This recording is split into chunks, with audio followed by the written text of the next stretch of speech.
Hi, welcome to அடடடட அசத்தல் சமையல். இன்னைக்கு வீடியோல வந்து நம்ம ஒரு டிஃபரண்டான ஒரு ரெசிபி பார்க்க போறோம். அது என்ன ரெசிபினா வந்து இப்போ சனி பெயர்ச்சி வரதுனால நம்மள வந்து சில பேர் ஜாலியா இருப்போம். நம்மளுக்கு வந்து சனியோட தாக்கம் வந்து கம்மியா இருக்கு, நல்லது நடக்க போகுது அப்படின்னு. சில பேர் வந்து பார்த்தீங்கன்னா ரொம்ப பயந்துட்டு இருப்போம். சில பேருக்கு வந்து 7 சனி, அதுக்கப்புறம் வந்து அஷ்டமத்து சனி அந்த மாதிரியான டிஃப்ரெண்ட் டைப்ஸ் ஆஃப் சனிலாம் வந்திருக்கும். அதனால அவர் வந்து ரொம்ப கவலையாக இருப்போம். ஸோ அந்த கவலையே வேண்டாம். நம்ம சனியோட தாக்கத்தை வந்து கம்மி பண்ணுறதுக்காக ஒரு பரிகாரத்துக்கான ஒரு ரெசிபி பார்க்க போகிறோம். இந்த ரெசிபி வந்து ரொம்ப ஈஸியாக பண்ணிடலாம். இது வந்து நம்ம சாப்பிடக்கூடிய ரெசிபி கிடையாது. சனி பகவானோட வாகனமான காக்கைக்கு வந்து நம்ம இதை படைக்கணும். ஸோ அந்த ரெசிபி எப்படி பண்ணுறது அப்படின்னு நம்ம இப்போ பார்த்துடலாம்.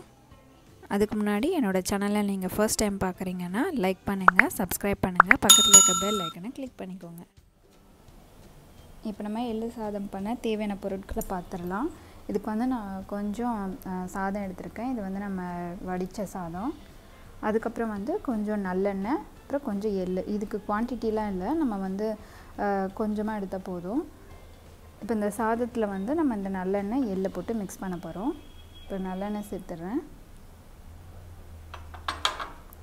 அதுக்கப்புறம் கொஞ்சம் எள்ளு.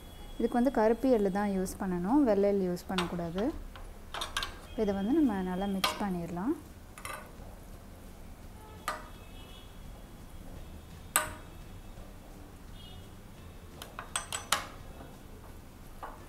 இது வந்து நல்ல எல்லா சாதத்துலேயும் படுற மாதிரி மிக்ஸ் பண்ணிக்கணும்.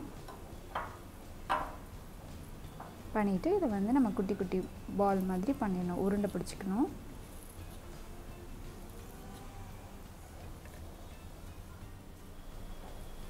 இப்போ இந்த மாதிரி உருண்டை பிடிச்சி நம்ம அதை தனியாக வச்சுக்கலாம்.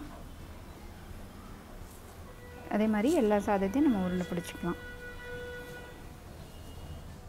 இந்த எள்ளு சாதம் பார்த்திங்கன்னா டெய்லி வந்து நம்ம காலையில் வந்து காக்காக்கு படைக்கணும். நம்ம சாதம் வடிக்கும்போது சாதம் வடித்ததுக்கப்புறம் எச்சில் படாத சாதத்தை வந்து எடுத்து வச்சு அதில் வந்து நம்ம நல்லெண்ணெயும் எள்ளையும் போட்டு மிக்ஸ் பண்ணிவிட்டு இந்த மாதிரி உருண்டை பிடிச்சி நம்ம வந்து காக்காக்கு வந்து கொடுக்கணும். கொடுத்ததுக்கப்புறம் நம்ம டெய்லி பூஜை பண்ணுவோம்ல, அது மாதிரி பூஜை பண்ணிவிட்டு நம்மளோட பரிகாரத்தை வந்து முடிச்சுக்கலாம். அவ்வளோதான், நம்மளோட எள்ளு சாதம் வந்து தயாராகிடுச்சு.